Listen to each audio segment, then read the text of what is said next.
자, 솔직히 말씀드려서 우리 대부분은 부자가 되지 못합니다.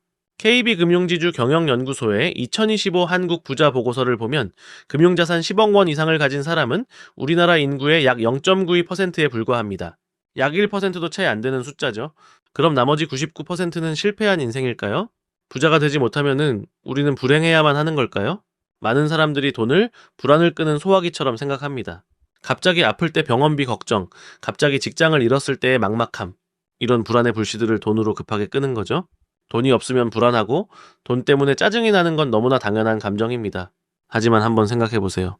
불을 끄는 게 목적이라면 우리는 평생 불이 나기만을 기다리며 사는 것과 같습니다. 이건 행복이 아니죠. 놀랍게도 돈이 많아질수록 오히려 불안감이 커지는 현상도 나타납니다. 경제 심리학자들은 이걸 부의 역설이라고 부르는데 잃을 것이 많아지면서 손실의 공포가 더 커지기 때문이죠. 실제로 한 연구에서는 연소득이 일정 수준을 넘어가면 행복지수가 더 이상 크게 상승하지 않는 결과도 있었습니다. 그래서 우리는 돈에 대한 관점을 완전히 바꿔야 합니다.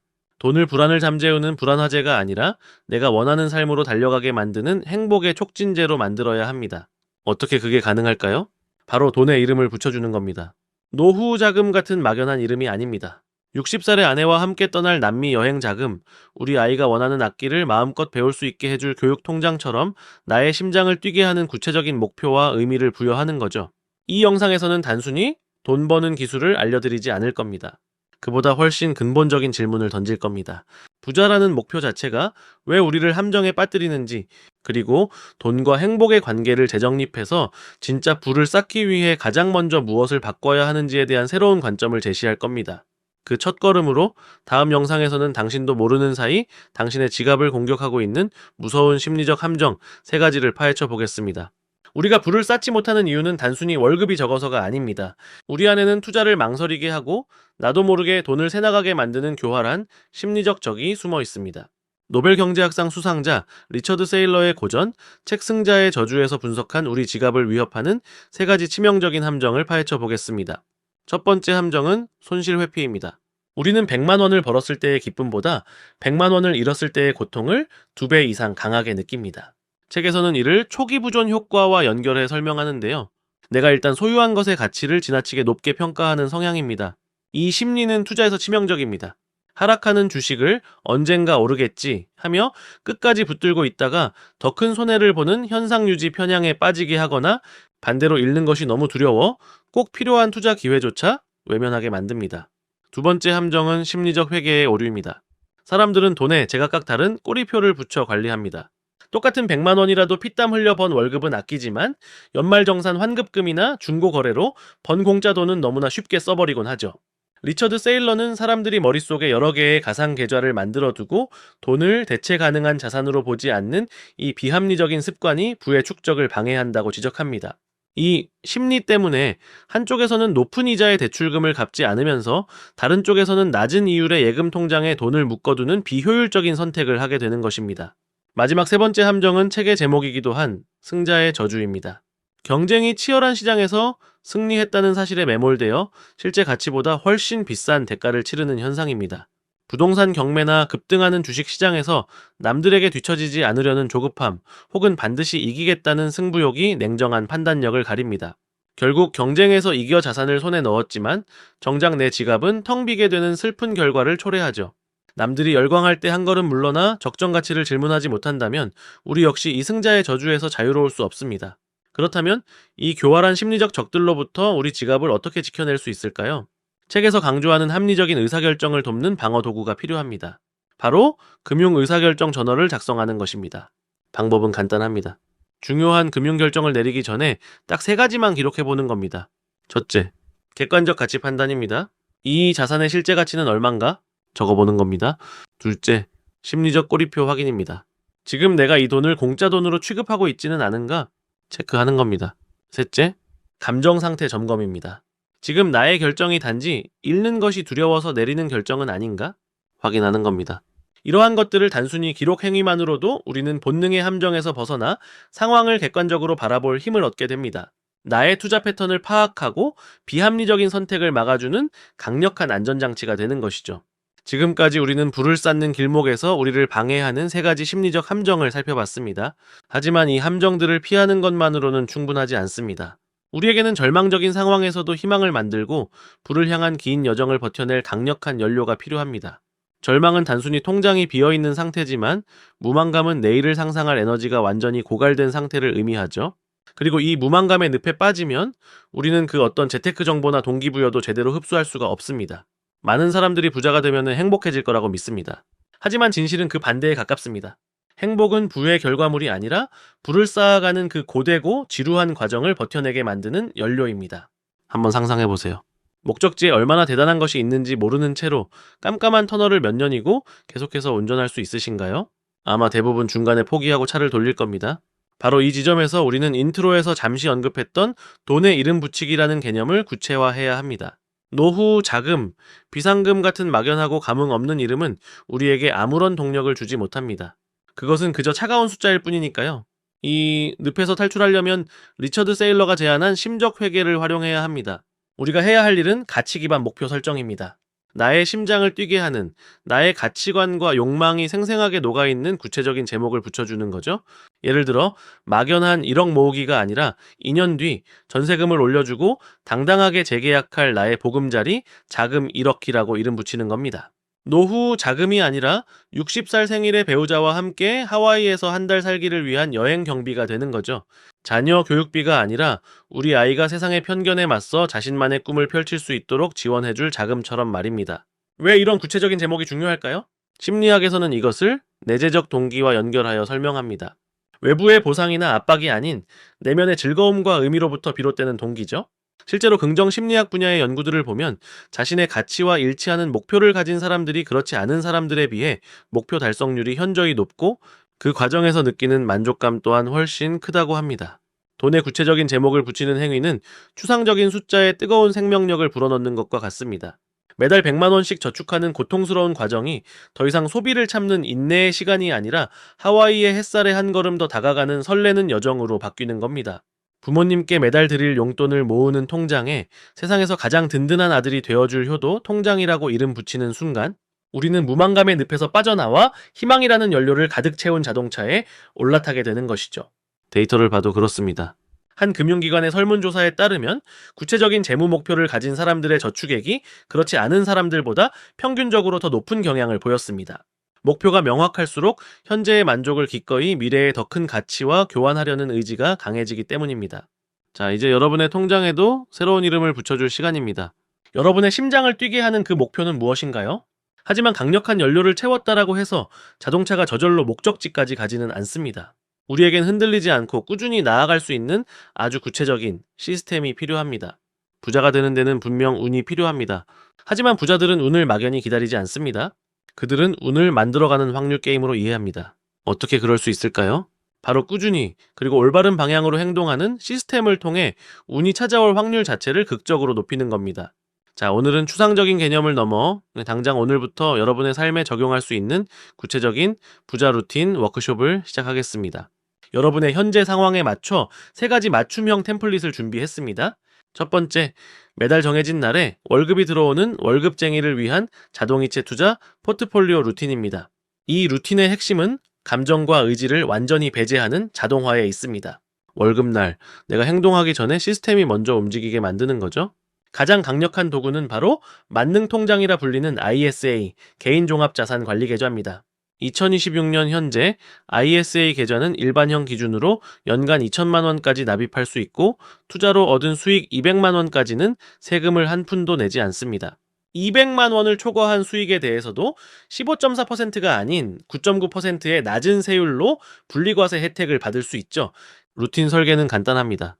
첫째, 증권사 앱을 통해 중개형 ISA 계좌를 개설하세요. 둘째, 월급날 바로 다음날 월급의 최소 10% 이상이 이 ISA 계좌로 자동 이체되도록 설정합니다. 셋째, 이체된 돈으로 미리 정해둔 국내 상장 ETF를 매수하도록 자동 매수 기능까지 설정해두는 겁니다.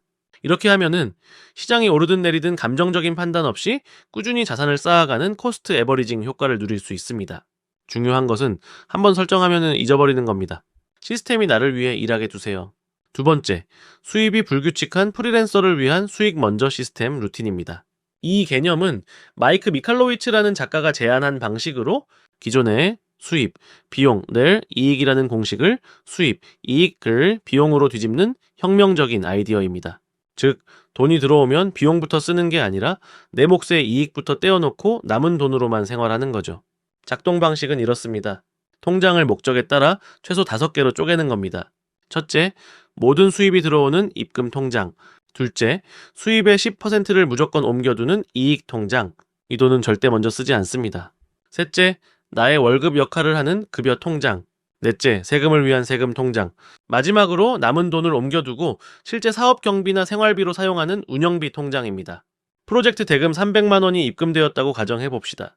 가장 먼저 이익 통장으로 30만 원을 이체합니다. 그리고 미리 정해둔 나의 월급 150만 원을 급여 통장으로, 부가세와 소득세를 대비한 금액을 세금 통장으로 이체합니다. 그리고 남은 돈만 운영비 통장에 넣고 그 안에서 모든 것을 해결하려고 노력하는 겁니다. 만약 운영비가 부족하다면 지출을 줄일 방법을 찾거나 수입을 늘려야 한다는 명확한 신호가 됩니다. 이 시스템은 심리적 회계를 활용해 수익성을 강제로 만들어내는 강력한 현금 흐름 관리법입니다. 세 번째, 여러 개의 파이프라인을 가진 엔잡러를 위한 수입원별 목표 할당 루틴입니다. 엔잡러의 가장 큰 어려움은 여러 곳에서 들어오는 돈이 뒤섞여 어디에 어떻게 쓰이는지 파악하기 힘들다는 점입니다. 이 루틴은 각 수입 파이프라인에 지난 시간에 우리가 만들었던 가치 기반 목표에 이름을 붙여주는 겁니다. 예를 들어 본업에서 나오는 월급은 고정적인 생활비와 주택 대출 상환에 사용합니다. 주말에 하는 스마트 스토어 부업 수입은 60살 하와이 한 달 살기 통장으로 바로 연결합니다. 저녁에 하는 온라인 강의 수입은 우리 아이 꿈 지원 통장으로 자동이체되게 설정하는 거죠. 이렇게 각 수입에 구체적인 목표와 의미를 부여하면 단순히 돈을 버는 행위를 넘어 내 꿈에 한 걸음씩 다가가는 과정을 시각적으로 확인할 수 있습니다. 이것은 엄청난 동기부여가 됩니다. 또한 어떤 파이프라인이 내 목표 달성에 더 효과적인지 명확히 알 수 있어 시간과 에너지를 어디에 더 집중해야 할지 판단하는 기준이 되어줍니다. 지금까지 우리는 월급쟁이, 프리랜서, 엔잡러를 위한 3가지 맞춤형 시스템을 설계해봤습니다. 이 루틴들의 공통점은 무엇일까요? 바로 불을 쌓는 과정을 나의 의지력 싸움이 아닌 잘 설계된 시스템의 영역으로 옮겨왔다는 점입니다. 하지만 우리가 아무리 완벽한 시스템을 만들고 의지력을 불태워도 혼자 힘으로는 넘기 힘든 거대한 벽이 존재하는 것 또한 사실입니다. 개인의 노력만으로 모든 것을 이룰 수 있다는 믿음은 때로는 아주 위험한 착각일 수 있습니다. 왜 그럴까요? 우리는 각자 다른 출발선에서 경주를 시작하기 때문입니다. 통계를 보면 이 현실은 더 명확해집니다. 실제로 통계청의 2025년 가계금융복지조사 결과를 보면 우리나라의 순자산 진위계수는 0.625로 역대 최악입니다. 진위계수는 0에 가까울수록 평등하고 1에 가까울수록 불평등하다는 의미인데, 이는 자산 불평등 문제가 개인의 노력만으로는 극복하기 어려운 구조적 장벽임을 보여주는 숫자입니다. 상위 20%가 전체 자산의 상당 부분을 차지하는 반면 하위 20%의 자산 점유율은 매우 낮은 수준에 머물러 있죠. 이런 이야기를 들으면 어떤 생각이 드시나요? 어차피 출발선이 다른데 노력해서 뭐해? 구조 자체가 불평등해 같은 무력감에 빠지기 쉽습니다. 하지만 우리가 여기서 멈추면 우리는 다시 무망감의 늪으로 빠져들게 됩니다. 리처드 세일러는 그에 져서 승자의 저주를 통해 우리가 믿어온 합리적인 시장이라는 환상을 깨뜨립니다. 세상이 불공평해 보이는 진짜 이유는 우리가 이성적인 존재가 아닌 수많은 편향에 휘둘리는 인간들이 모여 시장을 만들기 때문입니다. 따라서 구조적 문제를 인정하는 것은 패배가 아니라 우리가 싸워야 할 진짜 전쟁터가 차가운 숫자가 아닌 뜨거운 인간의 심리라는 것을 깨닫는 중요한 전환점이 됩니다. 이 거대한 구조 속에서 개인이 할 수 있는 최선의 전략은 무엇일까요? 바로 나의 금융 세계관을 의도적으로 확장하여 시장의 변칙을 찾아내는 힘을 기르는 것입니다. 우리는 보통 비슷한 환경의 사람들과 어울리며 이른바 금융판 반향실에 갇히곤 합니다. 모두가 똑같은 후회와 공포를 공유할 때 우리의 편향은 더욱 강화되죠. 이 반향실을 깨기 위해서는 먼저 나와 완전히 다른 투자 철학을 가진 커뮤니티에 발을 들여야 합니다. 내가 안정적인 배당주를 찾을 때 누군가는 왜 리스크가 큰 성장주에 베팅하는지 그 논리를 관찰하십시오. 리처드 세일러가 경제학의 표준 모델에 의문을 던졌듯 여러분도 당연하다고 믿었던 투자 상식에 의문을 던지는 사람들과 만나야 합니다. 다음으로는 관점의 다양성을 확보한 금융 스터디를 조직해보는 것입니다. 부동산, 해외 주식, 채권 등 각기 다른 분야의 밝은 사람들과 토론하며 내가 가진 손실 회피나 현상 유지 편향이 어디서 작동하는지 확인해야 합니다. 나만의 좁은 시각에서 벗어날 때 비로소 남들은 보지 못하는 부의 기회, 즉 시장의 변칙을 포착하는 부의 그릇이 커지게 됩니다. 하지만 이렇게 치열하게 나아가다 보면 어느 순간 재테크 번아웃이 찾아올 수 있습니다. 시스템이 나를 통제하기 시작하고 주식 앱을 강박적으로 확인하며 모든 인간관계를 비용으로 계산하게 된다면 그것은 이미 승자의 저주에 빠진 것과 다름없습니다. 경쟁에서 이겨 자산은 늘었을지 몰라도 삶의 질은 파괴되고 있기 때문입니다. 우리는 이제 돈을 나쁜 스트레스가 아닌 좋은 스트레스로 다뤄야 합니다. 적절한 부채와 투자 목표가 우리를 더 나은 삶으로 이끄는 건강한 압박이 되게 하려면 결국 돈의 주인이 누구인지 명확히 해야 합니다. 부의 크기보다 중요한 것은 그 부를 담아낼 수 있는 내 마음의 용량입니다. 오늘 우리가 나눈 이 깊이 있는 통찰의 뿌리는 바로 리처드 세일러의 책 승자의 저주에 있습니다. 이 책은 단순히 돈 버는 기술을 나열하지 않습니다. 대신 우리가 왜 돈 앞에서 자꾸만 바보 같은 결정을 내리는지 그 본질을 집요하게 파고듭니다. 이 책을 읽는다면 시장이 쳐놓은 보이지 않는 덫을 피하는 눈을 갖게 될 것입니다. 남들이 열광하며 뛰어들 때 그것이 저주가 될 것임을 직감하고 멈출 수 있는 냉철한 판단력을 얻게 되죠. 또한 최후 통첩 게임이나 협조 게임 같은 흥미로운 실험 결과를 통해 비즈니스와 투자에서 상대의 심리를 읽고 유리한 고지를 점하는 협상 전략을 배울 수 있습니다. 무엇보다 공돈 효과나 심리적 회계 개념을 이해함으로써 나도 모르게 새나가는 돈을 완벽하게 통제할 수 있는 심리적 방어막을 얻게 됩니다. 반대로 이 책을 보지 않는다면 남들이 짜놓은 심리적 판에서 들러리만 서다가 소중한 자산을 잃게 되거나 왜 매번 고점에서 사고 저점에서 파는지 그 근본적인 오류를 고치지 못한 채 실패를 반복하게 될 것입니다. 결국 구조적 불평등의 희생양이 되어 거대한 자본의 흐름 속에서 늘 뒤처지는 선택만 하게 될지도 모릅니다. 부자가 되고 싶다면은 부자의 기술이 아니라 인간의 본성을 먼저 공부하십시오. 노벨 경제학상 수상자가 증명해낸 부의 진리가 담긴 책 승자의 저주를 지금 바로 펼쳐보시기 바랍니다. 이 책을 읽기 전과 후 여러분의 통장 장업뿐만 아니라 세상을 바라보는 프레임 자체가 완전히 달라질 것입니다. 구독자 이벤트도 진행하니 고정 댓글 확인해 주시기 바랍니다.